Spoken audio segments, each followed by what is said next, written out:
The first one I will read is called Yuthok Lane.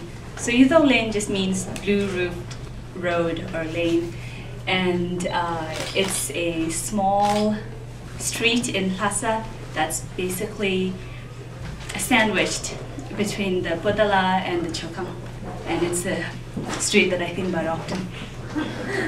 Yuthok Lane. This is how it will be. We will take a walk on concrete, not blue tiles, and you will pretend to be disappointed. This will have the quality of a ritual. In the morning, the sun will fall from the sky. We will protect ourselves against its fire. It is not so unbearable, but we have learned to be wary of arrivals from the east. We are unbeautiful here. Our stay in the plains has rendered us so. But whispers now carry endearments, and we will not have it any other way. Outside the chapel, we will collect ourselves, then enter the bowels of this benign shell. Nothing in here threatens us. We will pull out our offerings crisp and new. This time, they will go where they are intended.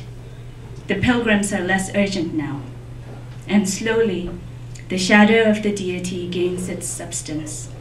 In the temple's deep, I will speak my name for you.